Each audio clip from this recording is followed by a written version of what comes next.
Kenya's President Uhuru Kenyatta has responded to the announcement made by opposition leader Raila Odinga. President Kenyatta says he is ready for the poll set for the 26th of this month. Kenyatta, who alongside his deputy William Ruto has been campaigning in Kenya's coastal region, says the polls will go ahead as planned with or without Raila's participation. It is the people's right to participate in an election to choose their leader. So whether you are there or not, we are proceeding to the people who have the sovereign right to elect the leader of their choice. And democracy is the will of the people. And no one individual can stand in the path of the progress of 45 million Kenyans. He told us the other day it is his democratic constitutional right either to run or not to run. And therefore we agree with him. If he has chosen not to run, we are ready for the elections with or without the NASA candidate on the 26th of October this year, and the people of Kenya will decide. It is the democratic right of 45 million Kenyans to go into elections which they have chosen. It cannot be determined by one person. For some more insights and analysis on these developments, we are now joined here in our Nairobi studios by Gabriel Muthuma. He is a political analyst. So, Gabriel, what happens now following the withdrawal of Raila Odinga, and what's the legal position?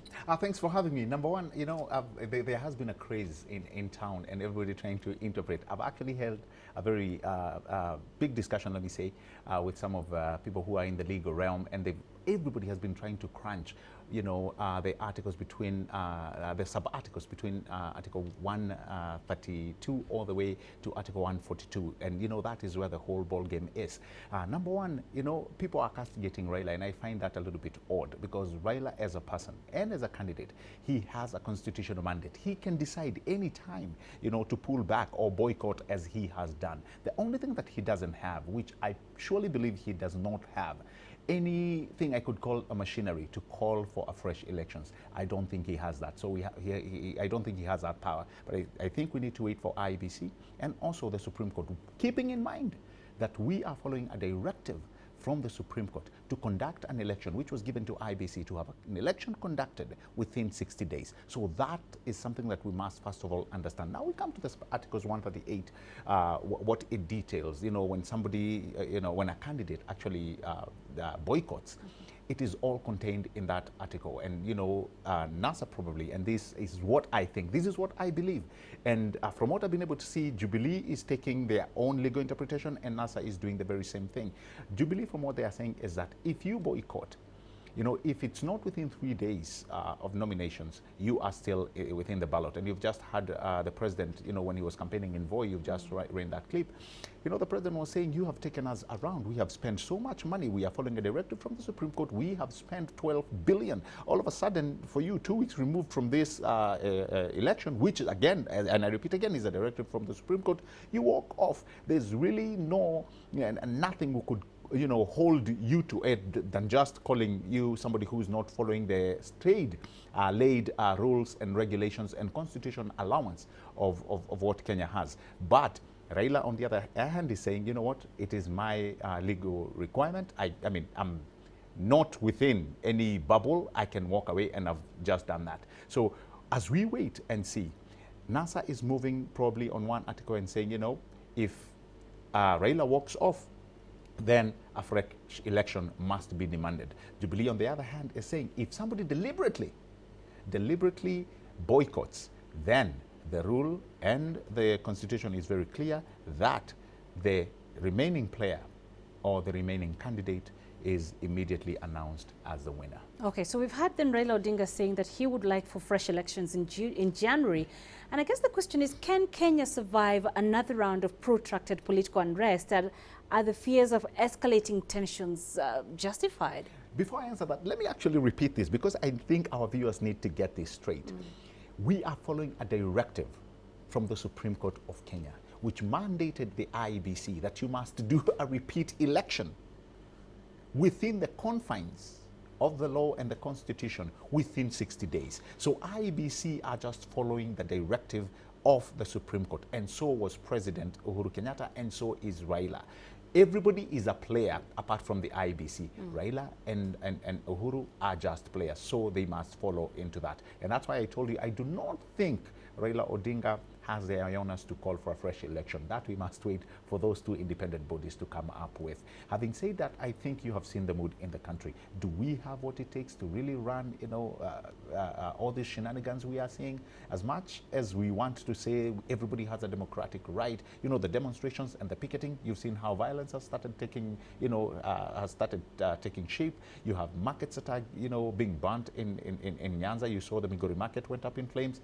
Just the other day, you saw an entire supermarket actually vandalized, theft, robbery. You saw yesterday in the streets of Nairobi where a car just rained and, people were shot, and a car just rammed into protesters. What does that tell you? I think as we move on this, what I call political or electoral vices, are starting to catch hold. And once we, if we do not get a place where we confine, this, I call it madness, if we don't get a place where we confine this, then we are going actually to have this country go up in flames. And the reason why I'm saying this is this. We have a house that is paid by the taxpayer called Parliament. Right. This is where everybody needs to go and actually have their, the issues that we are talking about on the streets. It is Parliament at the end of the day that will break this stalemate, and that is something that I believe, honestly. All right, let's leave it there for now. Gabriel Muthuma, we appreciate those insights. Thank you very much for joining us. Well, let's continue this conversation, and CGTN's Sonny Matthew is keeping tabs on this story. She joins us from the Electoral Commission headquarters in Nairobi Central Business District with more details now, and she joins us on the line. So, Sonny, have we had any response from the Electoral Commission on how Raila Odinga's withdrawal from the repeat election will impact the planned 26th October vote? Well, Penina, as you rightly said, we are at Anniversary Towers. This is in the CBD, and at the moment it's quiet. There's very little to no activity. IEBC was expected, or people at least hoped, that they would give perhaps a press conference or say something, especially to the media, but they did not. But they took to Twitter and they said that they're meeting with their advocates, and once they've met with their advisors, they will come up with a solution. What we do know for sure is that NASA, or the opposition party, has actually called on more protests. Tomorrow we're expecting one. They will start at what they call Uhuru Park, which has a beautiful view of Nairobi. That's where they have been meeting to start, and they will walk along the major highways and finally end up here at IEBC, demanding for their amendments and, of course, a positive response to the withdrawal. And how has the announcement from the opposition candidate been received by the public? What's the mood like across Nairobi? Well, Penina, it's not just Nairobi. If you look at Twitter, if you look at Facebook, if you look at any social platforms, bloggers, everyone, people are saying Kenyans have suddenly become lawyers. They have an opinion. They're debating all these different articles, the scenarios that could play out after this withdrawal. So every Kenyan and most people in East Africa who care for the country, of course, have an opinion. And I've been watching local media who have been collecting opinions from various parts of the country. Of course, Jubilee strongholds, people are happy. They're excited about this. They're hoping that the current incumbent, actually Uhuru Kenyatta, will remain or be declared president. And of course, the strongholds of NASA, the opposition, are hoping the other way around. They're hoping that fresh elections, as demanded by their leader, will take place.